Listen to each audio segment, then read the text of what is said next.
Dear students of CBSE class 10, I started my journey as a YouTuber on 25th January 2020 with the last minute suggestion with answer on social science. And 18th March 2020, I got huge success as many questions came common from my videos. I gave only 5 to 6 questions from each chapter. My only capital is wealth of experience of many years. Please see my videos and justify my statements. Now, I have started to discuss social science chapter under subtopics to make the students understand clearly the chapter with important questions. Today's chapter, the nationalism in India, chapter 3 from history part. Before going to start, I request you all to subscribe my channel so that I can help you more. Nationalism in India, chapter 3. Now, we divided subtopics. Under these subtopics, we are discussing paragraph wise. First of all, we have to understand the nationalism in India started when people began discovering their unity in the process of their struggle with colonialism.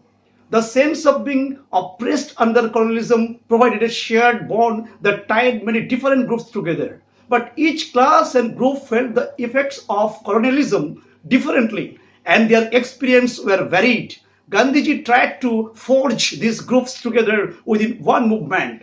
The growth of nationalism in India developed through various situations.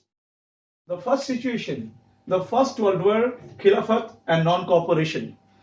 In the years after 1919, the First World War created a new economic and political situation. The people of India wanted to get rid of the British colonial government. Mahatma Gandhi became their leader and the struggle for independence of India intensified. Now, second situation, Satyagraha, the idea of Satyagraha. Gandhiji returned to India in January 1915 from South Africa, where he had fought the racist regime with a novel method of mass agitation, which he called Satyagraha. The idea of Satyagraha emphasized the power of truth and need to search for truth. He organized Satyagraha movement in various places in India, such as Champaran in Bihar, Kheda, Ahmedabad in Gujarat. These movements proved to be successful. Next situation is the Rowlatt Act. The Rowlatt Act is the next situation, and the subtitle is the Rowlatt Act.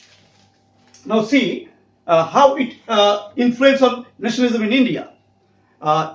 Emboldened with this success, Gandhiji in 1919 decided to launch a nationwide satyagraha against the proposed Rowlatt Act 1919. This act gave the British government enormous power to repress political activities and allowed imprisonment of political prisoners without trial for 2 years. Gandhiji wanted non-violent civil disobedience against such unjust laws.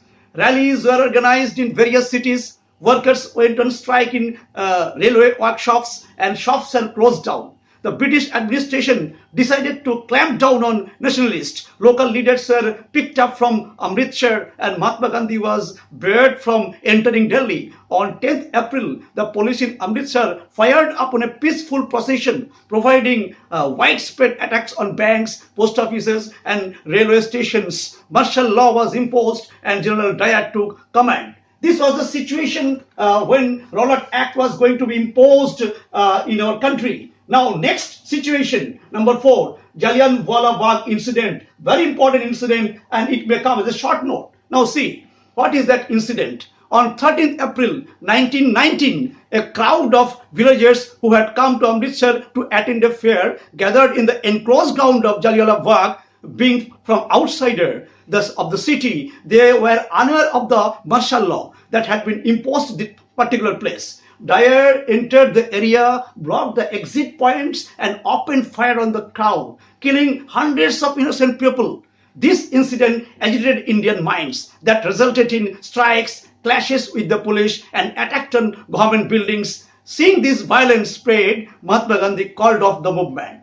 Then the Jallianwala Bagh incident also was a very important factor in case of our nationalism in India. And the last topic, subtopic is non-cooperation movement in support of Khilafat as well as for Swaraj.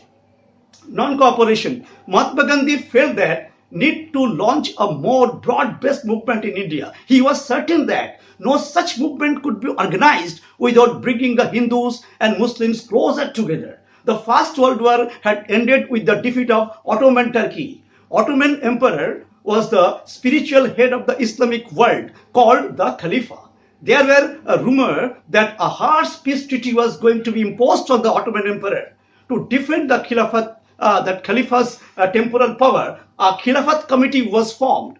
To unite Hindus and Muslims, Gandhiji decided to start non-cooperation movement in support of Khilafat as well as for Swaraj at the session of the Congress in September 1920. And many young Muslim leaders like the brothers Muhammad Ali and Shaukat Ali joined with Gandhiji. Today's lecture is over. Now, from this lecture, these different subtopics, I divided this particular chapter. The important questions, what may come in the examination. Now, number one, important question, how was nationalism in India started or developed? Number two, define the term Satyagraha. Number three, what was Rowlatt Act? Number four, what do you mean by Rowlatt Satyagraha? Number five, write a note on Jallianwala Bagh massacre. Number six, why did Gandhiji join Khilafat issue with non-cooperation movement? These are the 6 questions. These 6 questions are important questions from this chapter. So, the students, you try to find out these answers from this discussion. And thanking you all to watch till the end. Your valuable comment on improving this channel is highly appreciable. Thanks to you all.